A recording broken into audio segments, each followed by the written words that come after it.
Hello everyone, हमारे YouTube channel practice and revision में आप लोगों का स्वागत है। इस वीडियो लेक्चर में हम लोग प्रेसिडेंट के ऑर्डिनेंस मेकिंग पावर को पढ़ने वाले हैं। सबसे पहले हमारे लिए यह समझना जरूरी है कि what is the meaning of ordinance. तो आप ऑर्डिनेंस का अगर बेसिक डेफिनेशंस को देखें तो ऑर्डिनेंस का मतलब होता है टेम्पररी लॉ, जिसे कि प्रेसिडेंट के द्वारा प्रोमोलगेट किया जाता है। जैसे कि आप अगर इस टेम्पररी लॉ को देखें तो इसका पावर और इफेक्ट सेम रहेगा जो कि पार्लियामेंट के द्वारा एक कानून बनाया जाता है।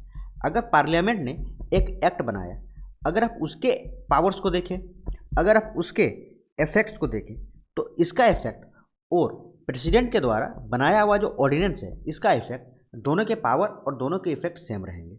आर्टिकल 123 आर्टिकल 123 इंडियन कॉन्स्टिट्यूशन के आर्टिकल 123 में प्रेसिडेंट के ऑर्डिनेंस मेकिंग पावर के बारे में बताया गया है, जिसमें बताया गया है, जिसको अगर आप पढ़िएगा तो उसमें क्या लिखा हुआ है कि प्रेसिडेंट जो है उसके पास पावर है कि अगर पार्लियामेंट का रिसेस हो, अगर पार्लियामेंट रिसेस में हो, पार्लियामेंट रिसेस कहने का क्या मतलब है कि अगर दोनों हाउस सेशन में ना हो, अगर बोथ हाउस सेशन में ना हो, या इनमें से कोई एक हाउस भी जो है वो सेशन में ना हो। क्योंकि आपको पता होगा कि अगर आपको एक बेसिक लॉ बनाना है, अगर आपको एक बेसिक कानून बनाना है तो उसके लिए लोकसभा एंड राज्यसभा इन दोनों से एक बिल को, अगर एक बिल ले ले तो एक बिल को आपको पास करना होगा और इस बिल को पास करके आपको प्रेसिडेंट के पास एसेंट के लिए भेजना पड़ता है। आपको प्रेसिडेंट के पास एसेंट के लिए भेजना पड़ेगा, ठीक है। और अगर प्रेसिडेंट ने एसेंट दे दिया तो वो कानून जो है वो कानून एक्ट बन जाएगा। और अगर वीटो लगा दिया तो फिर आपको पता होगा कि वीटो किस तरह के होते हैं। एब्सोल्यूट वीटो हमने पढ़ा है, हमने इसके अलावा पॉकेट वीटो भी पढ़ा है, हमने इसके अलावा सस्पेंसिव वीटो भी पढ़ा है। इन सभी चीज़ों को हमने पढ़ लिया है पहले। तो आपको ये एक बेसिक जो लॉ है उसका आपको प्रोसेस मैंने बता दिया कि अगर एक बेसिक कानून बनाना है तो किस तरह से पार्लियामेंट में बनता है। लेकिन अगर आप सोचिए कि ये लोकसभा और राज्यसभा सेशन में ही ना हो, क्योंकि आपको पता है कि दो सेशन के बीच का मिनिमम डिस्टेंस, मिनिमम जो गैप है वो मिनिमम 6 मंथ का हो सकता है। तो अगर दोनों हाउस ना हो या इनमें से कोई एक हाउस ना हो और इस केस में कोई एक्स्ट्रा सर्कमस्टांसेस क्रिएट हो गया, कुछ ऐसा अर्जेंट मैटर्स आ गया, अनफॉर्चुनेट मैटर आ गया, तो इस चीज़ को डील करने के लिए, इस कंडीशंस को डील करने के लिए प्रेसिडेंट के पास ऑर्डिनेंस पावर दिया गया है। प्रेसिडेंट के पास ऑर्डिनेंस पावर दिया गया। और मैंने आपको बताया कि ये जो प्रेसिडेंट के द्वारा ऑर्डिनेंस पावर है, प्रेसिडेंट के द्वारा जो ऑर्डिनेंस इशू किया जाएगा, इसका पावर, इसका इफेक्ट सेम रहेगा जो कि पार्लियामेंट के द्वारा पास किया हुआ एक एक्ट का है। सिर्फ डिफरेंस क्या है हम लोग पढ़ेंगे अभी कुछ देर में। सिर्फ डिफरेंस है वो है टाइम का, वो है टाइम का।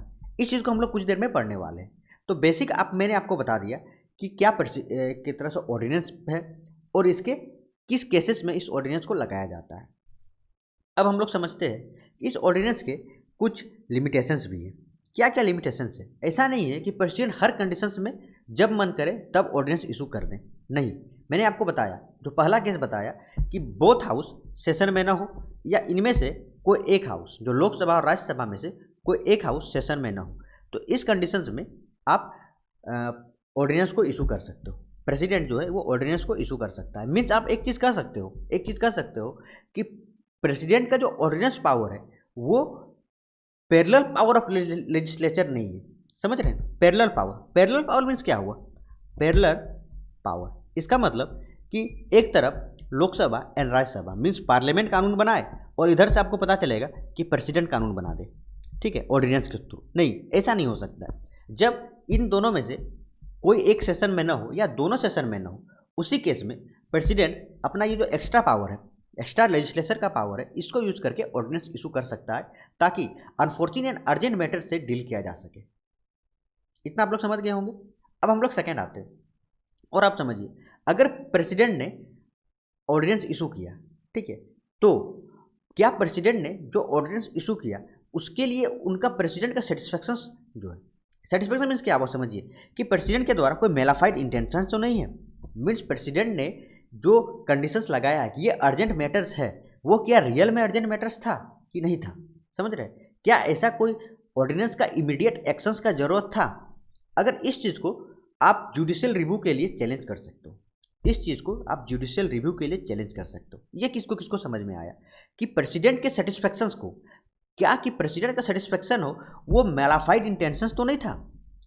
इसके लिए पर्सन, कोई भी पर्सन सुप्रीम कोर्ट जा सकता है और इस चीज़ को चेक कर सकता है कि किस कंडीशंस में लगाया गया है। आप इस चीज़ को समझिए। मैं आपको बताऊं तो 1975 की बात है। 1975 में 38 कॉन्स्टिट्यूशन अमेंडमेंट एक्ट लाया गया। ठीक है, ये एक समझ सकते हैं इंदिरा गांधी का समय था। और जब 1975 में 38 कॉन्स्टिट्यूशन अमेंडमेंट एक्ट लाया गया तो उसमें क्या बताया गया? उसमें बताया गया कि जो भी प्रेसिडेंट के सेटिस्फेक्शन से, ठीक है, वो फाइनल होगा और कंक्लूसिव होगा और that one is beyond from judicial review. आप समझ गए इस चीज़ का मतलब? इस चीज़ का मतलब हुआ कि प्रेसिडेंट ने जो भी ऑर्डिनेंस पावर लगाया, चाहे वो इमीडिएट एक्शंस के था या ना हो, चाहे वो अर्जेंट मैटर्स था या ना हो, लेकिन इस चीज़ को प्रेसिडेंट ने चूंकि बोल दिया, क्योंकि प्रेसिडेंट ने आपका एक ऑर्डिनेंस लगा दिया, इसलिए ये फाइनल होगा, इसलिए ये फाइनल होगा और ये कंक्लूसिव होगा। और इसके लिए आप जुडिशियल रिव्यू का पावर आपके पास नहीं है, इसके लिए आपको जुडिशियल रिव्यू का पावर नहीं है। लेकिन फर्दर आपको पता चलेगा कि 44th कॉन्स्टिट्यूशन अमेंडमेंट एक्ट 1978 के द्वारा इस प्रोविजंस को डिलीट कर दिया गया और डिलीट करके बोला गया कि नहीं, प्रेसिडेंट के द्वारा जो भी ये किया जाएगा उसको मेलिफाइड इंटेंशंस भी हो सकता है। इसके लिए आप जुडिशियल रिव्यू का पावर आपके पास है, समझ गए? और आप देखिएगा कि ये कॉपर केस 1970, ठीक है, कूपर कहा जाता है, कूपर केस 1970 में भी ये चीज़ कहा गया था। और इस प्रोविजंस को जो मैंने बताया, जो 38 में लगाया गया था, उसको 44 कॉन्स्टिट्यूशन अमेंडमेंट एक्ट 1978 के द्वारा डिलीट कर दिया गया। इतना आप लोग समझ गए होंगे। अब थर्ड चीज़ को समझिए। मैंने आपको क्या बताया कि ऑर्डिनेंस प्रेसिडेंट इशू कर सकता है। तो ऑर्डिनेंस इशू प्रेसिडेंट किसी भी मैटर पे नहीं कर सकता है। ऐसा नहीं है कि जो मैटर्स आए प्रेसिडेंट इशू कर दे स्टेट मैटर पे। आपको पता होगा कि जो भी मैटर्स है उसको 3 लिस्ट में जनरली डिवाइड किया गया है। पहला है स्टेट लिस्ट, सेकेंड है सेंटर का लिस्ट एंड थर्ड है कंकरेंट लिस्ट। ठीक है, तो पार्लियामेंट, अब बेसिक समझ लीजिए कि चूंकि ये पावर किसका है, ये जो आप मैं बता रहा हूँ ये पार्लियामेंट का पावर है। पार्लियामेंट के पास पावर है कि वो सेंटर के किसी भी कानून को एक्ट बना सकता है, किसी भी बिल को एक्ट बना सकता है। तो पार्लियामेंट के आपका पैरेलल पावर दे रहा है। पैरेलल में इस तरह का पावर नहीं दे रहा है कि इधर से पार्लियामेंट भी बना इधर से प्रेसिडेंट भी बना, इसका अल्टरनेटिव एक है। ठीक है, तो पार्लियामेंट जो कानून बनाए या जो सब्जेक्ट्स में कानून बना सकता है, सिर्फ उसी सब्जेक्ट्स में प्रेसिडेंट ऑर्डिनेंस ला सकता है। ऐसा नहीं है कि प्रेसिडेंट स्टेट मैटर में भी जाके ऑर्डिनेंस ला दे, नहीं, ये पावर प्रेसिडेंट के पास नहीं है। ठीक है, तो प्रेसिडेंट ऑर्डिनेंस इशू किस केस में करेगा? उन्हीं सब्जेक्ट्स में करेगा जिस सब्जेक्ट्स में पार्लियामेंट के पास पावर है, जिसमें पार्लियामेंट के पास पावर है। एंड सेकेंड वन, जैसे मैं आपको बताऊं, क्या पार्लियामेंट के पास पावर है कि वो फंडामेंटल राइट्स को पर्सन्स के, किसी भी पर्सन्स के फंडामेंटल राइट्स को, किसी भी कम्युनिटी के फंडामेंटल राइट्स को एवरेज कर सके? नहीं पावर है। तो ये पावर प्रेसिडेंट के द्वारा पास किया हुआ ऑर्डिनेंस के पास भी नहीं होगा। और अगर इस तरह के ऑर्डिनेंसेस को प्रेसिडेंट इशू करता है तो उसको नल एंड वॉइड घोषित कर दिया जाएगा। ठीक है, आप जुडिशियल रिव्यू में जा सकते हैं और आप कह सकते हैं कि जो प्रेसिडेंट के द्वारा जो ऑर्डिनेंस इशू किया गया वो मेरे फंडामेंटल राइट्स को एवरेज कर रहा है, वो मेरे फंडामेंटल राइट्स को टेक अवे कर रहा है। इतना किसको समझ में आया? तो मैंने 3 कंडीशंस आपको अभी तक बता दिया। पहला बताया कि जब कोई हाउस सेशन में ना हो या एक हाउस सेशन में ना हो, और साथ ही साथ मैंने बताया कि पैरेलल पावर का जो लेजिस्लेचर है ये पावर नहीं है। सेकंड मैंने बताया आपको कि जुडिशियल रिव्यू जो है वो हमारे जो है प्रेसिडेंट के द्वारा पास किए गए, इशू किए गए ऑर्डिनेंस के अगेंस्ट आप जुडिशियल रिव्यू के लिए जा सकते हो। और थर्ड मैंने बताया कि हाँ, जो ऑर्डिनेंसेस इशू किया जाएगा वो सिर्फ उसी इशू में किया जाएगा जिस इशू पे पार्लियामेंट के पास पावर हो। और आप फोर्थ चीज़ को समझ लीजिए कि मान लीजिए कि प्रेसिडेंट ने कोई ऑर्डिनेंस इशू किया, प्रेसिडेंट ने एक ऑर्डिनेंस है उसको इशू कर दिया कि समथिंग केसेस में ये कानून होगा। तो जब पार्लियामेंट फिर से रीअसेंबल हो जाए, पार्लियामेंट फिर से रीअसेंबल हो जाए या पार्लियामेंट फिर से सेशन में आ जाए, पार्लियामेंट फिर से सेशन में आए, तो उस केस में क्या होगा? उस केस में विथिन 6 वीक पार्लियामेंट को ये जो ऑर्डिनेंस है उसको एज एन एक्ट दोनों हाउसेस से पास करके बनाना होगा। आप समझ गए? मैंने आपको बताया अभी क्या बताया कि अगर एक नॉर्मल कानून उसको क्या किया जाता है, एक तो लोकसभा एक राज्यसभा, इन दोनों के द्वारा बिल को जो है वो पास किया जाता है, फिर उसको प्रेसिडेंट के पास भेजा जाता है और प्रेसिडेंट अगर एसेंट दे दे तो वो एक्ट बन जाएगा। ये एक बेसिक लॉ है। तो अगर प्रेसिडेंट ने कोई ऑर्डिनेंस इशू किया, ठीक है, और अगर ये फिर से रीअसेंबल हो गया, अगर पार्लियामेंट फिर से रीअसेंबल हो गया, फिर से सेशन में आ गया, तो ये इम्पोर्टेंट है पार्लियामेंट के लिए कि विथिन 6 मंथ अगर उनको कानून बनाना है, अगर उस बिल को या उस ऑर्डिनेंस बिल को अगर एज एन एक्ट ट्रांसफ़र करना है तो विद इन 6 वीक उनको उसको पास करना पड़ेगा। और अगर उन्होंने कोई एक्शन नहीं लिया तो विद इन 6 वीक 6 वीक्स के बाद ये वॉइड हो जाएगा, नल एंड वॉइड हो जाएगा। समझ गए।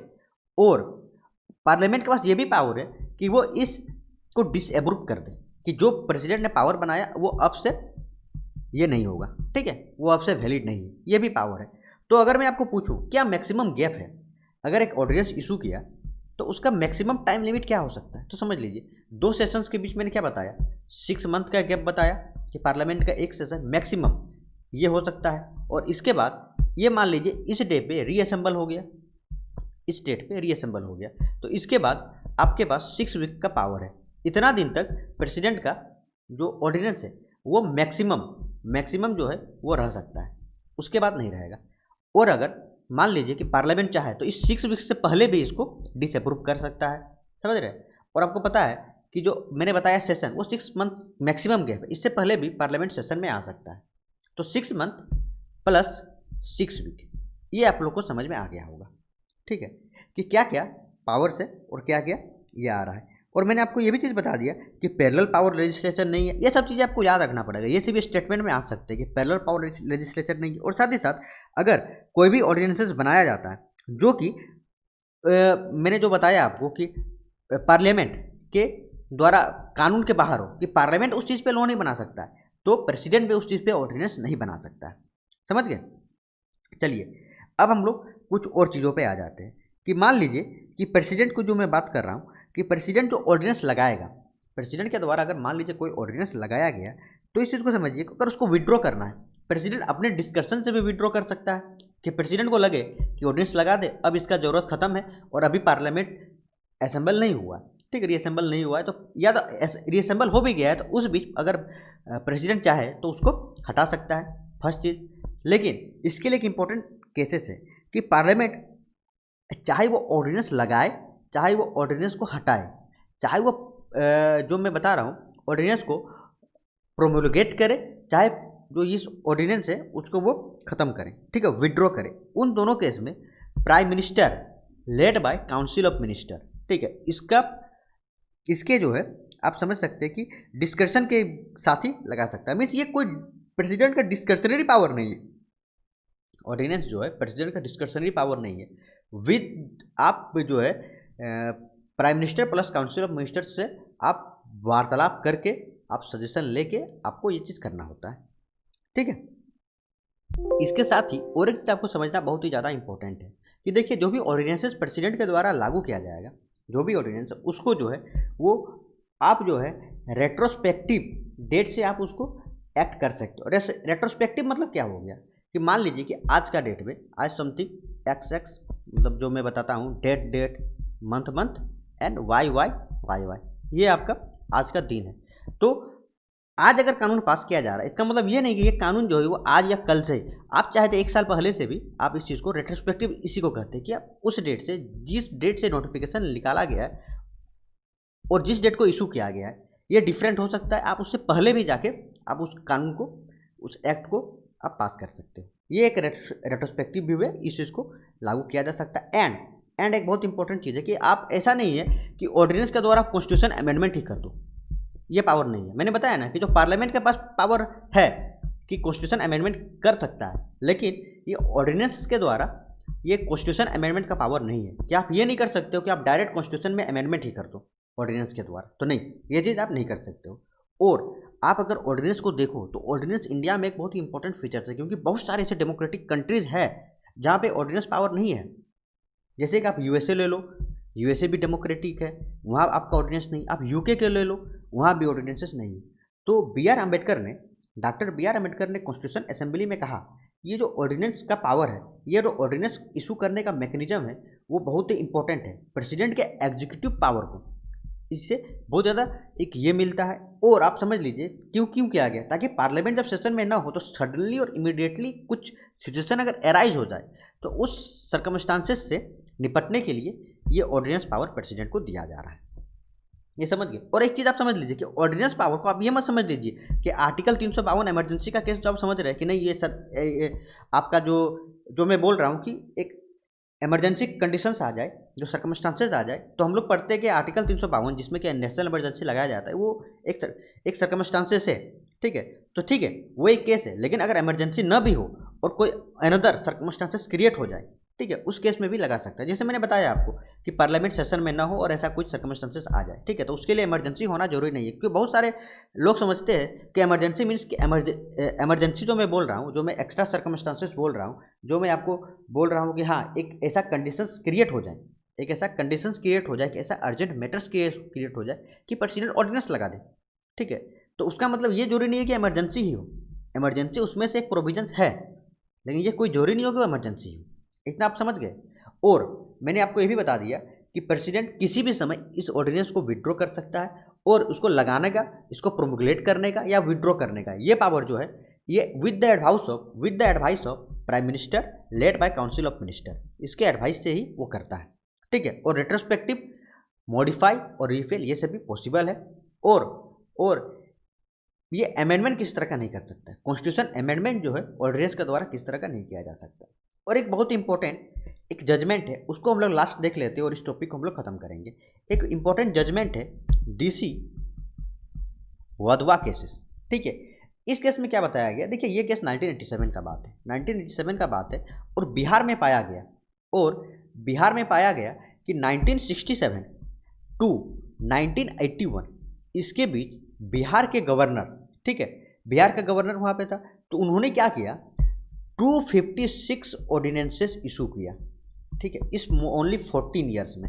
और वो जो भी ऑर्डिनेंसेस थे ना वो सेम थे, मीन्स जो एक बार इशू किया फिर उसको इशू किया फिर इसको इशू किया, इस तरह के रिपीटेटिव जो है वो आपको नेचर देखने को मिलेगा, ठीक है। तो इसीलिए एक इम्पॉर्टेंट केस आता है और इसमें जो है आपका सुप्रीम कोर्ट ये जजमेंट देता है कि देखिए जो भी आप ऑर्डिनेंसेस इशू कर रहे हो वो जो है सेम टेक्स्ट के साथ आप नहीं कर सकते हो, अब बार बार आप सेम टेक्स्ट के साथ नहीं कर सकते हो, ताकि आप ये नहीं सोच सकते हो कि आप बाईपास कर दो, आप बाईपास, क्योंकि ये आपके पास प्रोविजन है, आपके पास ये प्रोविजन है कि आपने एक ऑर्डिनेंस इशू किया और अगर इसको आपको कानून बनाना है तो आप जाओ और जाके कानून बनाओ, जो नॉर्मल प्रोसेस है, चाहे वो पार्लियामेंट का केस में हो, ठीक है, जो मैं प्रेसिडेंट का पावर बता रहा हूँ, चाहे वो स्टेट का केस में गवर्नर का पावर बता रहा हूँ, ठीक है। तो आप सक्सेसिव क्या बोलते हैं उसको, प्रोमुलेगेशन, ठीक है, of ordinance with the same text without any attempt to get the bill passed by the assembly would amount to violation of the constitution, ये स्ट्रक डाउन कर दिया जाएगा, ठीक है। तो ये एक इंपॉर्टेंट एस्पेक्ट है, ये जो डीसी वधवा केस है 1987, ये आप समझ सकते हो कि ताकि आप इस चीज़ को बाईपास ना कर दो, जो ऑर्डिनेंस पावर है वो आपका बाईपास नहीं है, आपका बाईपास नहीं है, आप पार्लियामेंट्री प्रोसेस जो आपका है, जो पार्लियामेंट में बनाया हुआ कानून, इसका एक बाईपास एक प्रोविजन नहीं है। ये जो प्रोविजन है, ये जो प्रोविजन ये इंपॉर्टेंट है, इंपॉर्टेंट इसलिए दिया गया है ताकि अर्जेंट मैटर्स में आप बना सको। आप इसलिए नहीं बना सको कि आप इस चीज़ को बाईपास कर दो कि नहीं मेरे पास मेजोरिटी नहीं है, या समथिंग नहीं है, इसीलिए मैं डायरेक्ट प्रेसिडेंट के द्वारा ऑर्डिनेंस के द्वारा ही कानून बनवा दूँ, ये नहीं है, ठीक है। तो आप इस चीज़ को समझ गए होंगे कि जो ऑर्डिनेंस मेकिंग पावर है, ठीक है, और ये जो लॉ मेकिंग है ये एक एक्सेप्शनल पावर है, ठीक है। और इसका जो भी यूज किया जाएगा वो वैलिड मैटर्स पे यूज़ करना है। आप इसको स्टेट लेजिस्लेचर जो मैं गवर्नर का केस बता रहा हूँ, जो उसमें दिया गया, जो उसमें जजमेंट दिया गया, उसमें बताया गया कि आप इसका स्टेट लेजिस्लेचर के पावर का एक सब्सटीट्यूट के रूप में यूज नहीं कर सकते हो। तो यही केस आप पार्लियामेंट के केस में भी ले सकते हो कि प्रेसिडेंट के द्वारा जो ऑर्डिनेंस इशू किया जाएगा, है ना, वो पार्लियामेंट का, वो लोकसभा और राज्यसभा जो पार्लियामेंट्री लेजिस्लेचर है उसका आप सब्सटीट्यूट के रूप में आप इसका यूज नहीं कर सकते हो। तो उम्मीद करता हूँ कि आप लोग पूरा जो है ये ऑर्डिनेंस का पावर को आप लोग समझ गए होंगे। अगर मैं विद इन 2 मिनट अगर मैं इसको कंक्लूड करूँ तो इसको मैं फाइनली कंक्लूड कर रहा हूँ, ठीक है, कि आर्टिकल 1, 2, 3 ये आपके लिए सबसे ज़्यादा इंपॉर्टेंट है कि आर्टिकल 123 के तहत ऑर्डिनेंस पावर प्रेसिडेंट को दिया गया है, पहला केस। दूसरा केस हमने देखा कि अगर बोथ हाउस सेशन में न हो या आइदर हाउस सेशन में न हो, इस केस में प्रेसिडेंट ऑर्डिनेंस लगा सकता है, ऑर्डिनेंस प्रोमुलेट कर सकता है, और ये एक पैरेलल पावर नहीं है लेजिस्लेचर का, ठीक है, ये सब्स्टिट्यूट भी नहीं है, आप समझ गए, ये सब्स्टिट्यूट भी नहीं है, एक पैरेलल पावर भी नहीं, ये एक सब्स्टिट्यूट भी नहीं है, ये भी आप समझ गए। थर्ड, मैंने आपको बताया कि ठीक है, ये जो ऑर्डिनेंसेस इशू किया जाएगा ये जुडिशियल रिव्यू में आएगा, प्रेसिडेंट के सेटिस्फैक्शंस को, प्रेसिडेंट के इंटेंशंस को जो है वो जो है मेलाफाइड इंटेंशंस ना हो, इसके लिए आप जुडिशियल रिव्यू आपके पास पावर है। फोर्थ मैंने आपको बताया, ये थर्ड हुआ ना, मैंने फोर्थ बताया आपको कि जो भी इशू किया जाएगा ऑर्डिनेंस, ठीक है, वो उसी सब्जेक्ट पे किया जाएगा जो कि पार्लियामेंट के पास पावर हो, जो कि पार्लियामेंट के पास पावर हो, मतलब जो भी आपका सेंटर है और कुछ कॉन्करेंट लिस्ट, इस पे ही आप जो है ऑर्डिनेंस इशू कर सकते हो। ये फोर्थ हो गया। फिफ्थ अगर देखें तो हाँ, जब रीअसेंबल हो जाए, जब रिकॉन्स्टिट्यूट हो जाए पार्लियामेंट, तो विथिन 6 वीक आपको पास करना होगा, विथिन 6 वीक आपको पास करना होगा। आपके पास इसको वॉइड करने का भी है, आप उसको कोई एक्शन भी नहीं ले सकते हो, आप उसको पार्लियामेंट उसको डिसअप्रूव भी कर सकता है, ये पावर है। तो maximum 6 month plus 6 week, maximum का बात कर रहा हूँ मैं, ठीक है। और इसके अलावा हमने देखा कि जो भी अगर आपको प्रेसिडेंट चाहे तो कभी भी विड्रॉ कर सकता है, प्रेसिडेंट कभी भी विड्रॉ कर सकता है। लेकिन इस चीज़ में हमने ये भी देखा कि चाहे प्रेसिडेंट लगाए ऑर्डिनेंस, चाहे प्रेसिडेंट प्रोमोगेट करे, चाहे वो उसको विड्रॉ करे, इन दोनों केस में आपको एडवाइस किसका लेना पड़ेगा? आपको PM led by council of minister, इसके एडवाइस से ही काम करना पड़ेगा। इतना समझ गए? तो उम्मीद करता हूँ कि आप लोगों को यह लेक्चर पसंद आया होगा। अगर पसंद आया तो वीडियो को लाइक कर दे, शेयर कर दे और लोगों को बताएं। धन्यवाद।